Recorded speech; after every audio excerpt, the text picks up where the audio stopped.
So you see, design thinking is a series of divergent, convergent and divergent convergent stage. We often call it as a double diamond model. Okay, so we start with inspire. So the inspire stage, we start with one piece, which is why. Why do we really want to do this thing? For example, this course. What is the inspiration behind this course? The inspiration behind this course is to create a world-class content that can reach out to as many people as possible, touch as many lives as possible, and make India a better nation. That is the objective of this course. And my entire crew is working towards that objective. And then we empathize. In the empathizing stage, we diverge. Because while we are trying to empathize, we are trying to talk to lot many people. We are trying to talk to stakeholders, we are trying to talk to the support people, we are trying to talk to people who are behind the scenes, customer facing, etc. So empathizing is a divergent stage. Once again, we define. So in the define stage, we rapidly converge.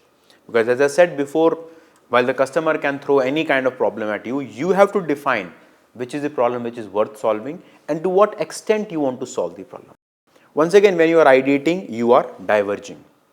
Because as I said before, we need to have a lot of ideas, a variety of ideas, a very high quantity of ideas. And then finally, when we are validating in the stages of prototyping and testing, we are converging. And the scale is diverging. So it is diverge, converge, diverge, converge. And that is a double diamond model that we talk about. Now, as I promised before, I would like to take this entire design thinking process through the lens of Mahatma Gandhi. Now, you may never have heard about this juxtaposition of design thinking on Mahatma Gandhi, but I've been thinking about it for a very long time. Definitely, when Mahatma Gandhi was alive, design thinking was not even a word. Even design was not even a word. But unbeknown, if I reflect at Gandhi's life, I think he pretty much practiced the key principles of design thinking. Okay? Let us start with the first piece, which is inspire. Now, if I look at Mahatma Gandhi was born in the year 1869 in Gujarat. Now, he was born in a very well-to-do family. So, Gandhi was not certainly born in a very rich family, but he was not born in a very poor family either. He was born in a reasonably well family, and you can fathom the access which he had by the very fact that Gandhi went to England to study law. How many people today in our country can go to England to study law? Not many, which means that he was academically sound and he was financially in a very good position that his parents could afford him to go to England. When Mahatma Gandhi was studying in England, and he was not Mahatma Gandhi by the way, he was Mohandas Karamchand Gandhi. When Mohandas Karamchand Gandhi was studying in England, was he bothered about India being a dependent country? Did it really concern him that Britishers were ruling India? Perhaps no. Did he want to be a politician? Perhaps no. Because his path was very clear. His path was set out that I want to be a barrister, I want to clear the bar exam, barrister, and I want to practice law for the rest of my life. And to practice law, what country did he choose? He chose South Africa. And when he went to South Africa, for the very first time, he saw the apartheid. He saw the distinction between the ruling class and the ruled. And he was not in India yet. He was there in Africa. But there was one episode that changed his entire life. You all know this episode. In the year 1888 is when Mahatma Gandhi was traveling by train with a first class ticket in a first class compartment, and he was shoved out of the train, not because he didn't have the right ticket, but didn't have the right skin color. And that was the turning point of Gandhi. And that was a moment in which he developed that inspiration. And his inspiration was that there are millions of my brothers and sisters in South Africa, millions over millions in India, who are experiencing the exact same thing in their own country. In their own country of birth, I am treated like a secondary citizen. What did he do? He started his initial movement in Africa. Now, Mahatma Gandhi came to India only in the year 1915, mind it. He had this experience in 1888 and he came to India in the year 1915. Between 1888 and 1915, he was trying to empathize with the entire problem. And his signature of empathizing with the entire problem is when he came to India, he was not wearing a Western uniform. He was not wearing a jacket and a coat and a blazer and a tie and a hat and a stick. No, he was wearing khadi. Why was Gandhi wearing khadi? Gandhi was wearing khadi so that he could empathize with his brothers and sisters in India. When I see somebody wearing khadi, I know that he is one of me. When I see him wearing the bare minimum clothes, I know that even he can't afford much. And I can empathize with him and he can empathize with me. That is empathy. So, what Mahatma Gandhi very famously said, be the change you want to see. In design thinking, we say, be the customer you want to serve. Who was Gandhi's customer? Gandhi's customers were the millions of Indians who were perishing under the British rule. They were the customers of Mahatma Gandhi. And what did Gandhi do? He became one of them. He became the common amongst the commoners. Instead of a ruler, instead of leading them from the front, he was one of them, and that is empathy.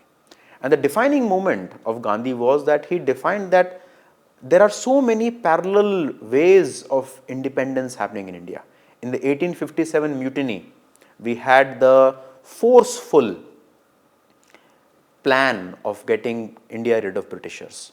We had the Bhagat Singh, Gurudev, Sukhdev trajectory where we were looking violence. We had the trajectory of Nehru and the National Congress. We were looking at the political way. And what approach did Gandhi choose? Gandhi chose the approach of non-violence. That was his idea. Now, do you think non-violence is a great idea or a new idea in a country like India? 2500 years back, we had Gautam Buddha in the same country. So, India was always a country of non-violence. Now, what was new? The new conception of non-violence is that we can get India independence by using ahimsa and satyagraha.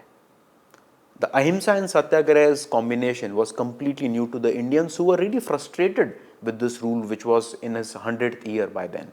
They were really frustrated that they did not know how to come out of it. Now, this idea was very fantastic. When you look at non-violence, when you look at ahimsa, satyagraha, it looks very fantastic. But how do you prove it? And that was the genius of Gandhi. And the genius of Gandhi was to do a prototype. Yes, the prototype that Mahatma Gandhi took. And by that, he was Mahatma Gandhi. And by the way, who gave Gandhi the title of Mahatma? It was none other than Rabindranath Tagore. Yes, it was Rabindranath Tagore who first started calling Gandhi as Mahatma Gandhi. And Gandhi used to call Rabindranath Tagore as Gurudev. Rabindranath Tagore won the Nobel Prize in Literature in the year 1914. He became the first person outside of the European world to win a Nobel Prize in Literature for his work on Gitanjali, which was a collection of poems. Now, coming back to Gandhi.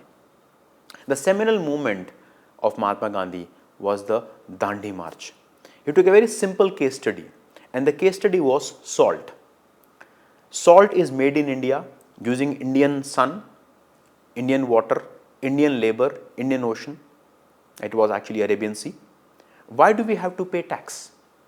For Indian salt, which is made in India, why do we have to pay taxes to Britishers? So, we took a very simple conception of this idea that can I go against the dictum of paying taxes for my own salt? And he said that I'll start doing Dandi March and I will break the law, the British law of having my own salt in my own country with my own hand. And he started from his ashram and I started walking down. When he started, he was alone. But as he gathered pace towards Kutch, people gathered around him. And the real moment of truth happened when he went to the shores and he started picking salt. And when he picked salt, the Indians who were under the British payroll started stabbing. So the first wave of Indians were attacked by the clubs and by the horses. And many of them suffered very, very seriously. A couple of them died also. But they never attacked. The second wave came. Even the second wave was brutally injured, but they never attacked. The third wave came. And by the time the third wave came, the Britishers gave up. And the next thing he said that, yes, I have broken the law, I will go to jail. And when Mahatma Gandhi went to jail, he famously went to the Pune's Yaravada jail. When Mahatma Gandhi went to jail, he said that all the Indians, you go to jail. And non-violently, he deflated the spirit of the British Empire. That was the prototype and test. And the next moment, scale. So you see, Mahatma Gandhi pretty much emulated the philosophies of design thinking. The inspiration happened in South Africa. The idea was of Gautam Buddha, which is Ahimsa, Satyagraha. The prototype happened in Dandi March, and finally the scaling happened in a manner that in 1947 our country got independence. Now I would urge you to go and study the lives of various people like Abraham Lincoln. How did Abraham Lincoln, who is considered as the greatest president of America ever, how did Abraham Lincoln face the real tough stance of the Civil War? How did he abolish slavery? Indeed, with this massively divided America, America stands today thanks to Abraham Lincoln. So all of these are rich case studies for you to understand that knowingly, unknowingly, people followed a philosophy, an approach where they empathized, where they had an idea, where they validated the idea, and finally once the idea was validated, they scaled it. So I hope this little discourse on Gandhi, Mahatma Gandhi and design thinking was of use to you. As a short assignment, I would like you to start looking at any character you like. You can look at Kalam, you can look at Kennedy, you can look at Modi, you can look at anybody for that matter. You can look at Elon Musk, you can look at Steve Jobs, Bill Gates, any personality, and try to see that did they follow a process pretty similar, and if they did, I would like you to write a small essay, a small article. It's not for evaluation purpose, but it is a very useful exercise for you to get more grounding on this topic of design thinking. So I hope this was useful to all of you. Thank you so much.